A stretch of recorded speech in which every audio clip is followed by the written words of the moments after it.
Hello.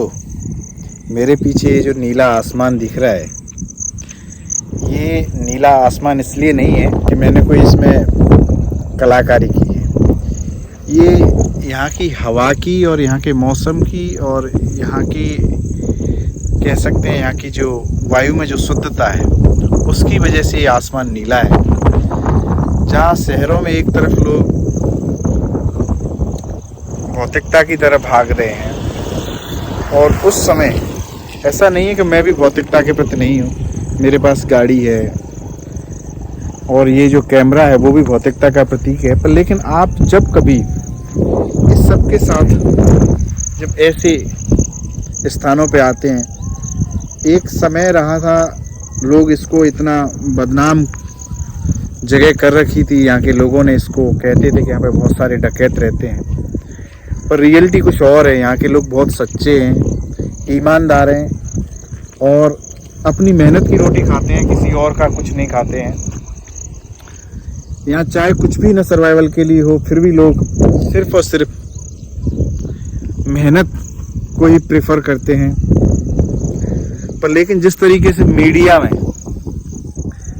यहाँ के प्रति जो सिर्फ नकारात्मक चीज़ें दिखाई जाती हैं, वो आपको कहीं ना कहीं इस सब खूबसूरती से आपको दूर कर देती है। अन्यथा आप यहाँ आके देखेंगे तब आपको पता चलेगा ये जगह किसी जन्नत से कम नहीं है।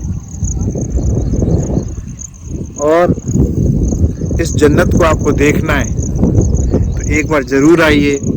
धौलपुर के इस डांग क्षेत्र की सुंदरता का सौंदर्य को आप देखिए। यहाँ के लोग बहुत हेल्पफुल हैं और ऐसा नहीं है कि यहाँ कोई बदमाशियाँ ही होती थी। पर चीज़ें किस तरीके से प्रस्तुत की जाती हैं, किस तरीके से नैरेटिव सेट किया जाता है, ये लोगों ने उस नैरेटिव को सेट कर दिया। ये जो मेरे पास जो ग्रीनरी है, मैं आपको ताज्जुब होगा कि ये एक इंडिजिनस राइस की वैरायटी है। लेकिन आज तक राजस्थान के किसी इतिहास की पुस्तक में, राजस्थान के किसी रिसर्च में इस इंडिजिनस वैरायटी के बारे में ना आपने कभी पढ़ा होगा, न कभी आपने सुना होगा। हो सकता है मुझे बहुत सारे लोग सुन रहे हैं और लोगों को लग रहा होगा मैं शायद मूर्ख बनाने की कोशिश कर रहा हूँ। पर लेकिन आज अभी थोड़ी देर पहले ही मेरे किसी कृषि वैज्ञानिक से बात हुई थी, तो जब मैंने उनसे पूछा तो वो अचंभा कर रहे थे कि नहीं, ऐसा नहीं हो सकता है कि धौलपुर की डांग में कोई चावल की इंडिजिनस वैरायटी हो सकती है। तो चीज़ें बदल रही हैं और हमें भी इस नैरेटिव को बदलने की कोशिश करनी चाहिए। और मैं चाहूँगा कि आप लोग इस नैरेटिव को बदलने में कोशिश करें और आएँ और इस सुंदर जगह का खूब सारा आनंद लें। इस खूबसूरत जो डांग है उसका, इसकी कनेक्टिविटी आज की डेट में बहुत अच्छी है। यहाँ सड़क को आप देख सकते हैं और कोई यहाँ डर नहीं है, कोई भय नहीं है किसी भी प्रकार का। यहाँ पे पास में ही एक रमदा जैसा पवित्र, पावन और सुंदर तीर्थ स्थान है।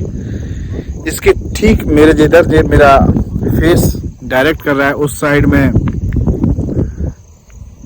दमोह झरना बहता है। इधर पास में ही पार्वती बांध है, पार्वती नदी के आसपास का इलाका है।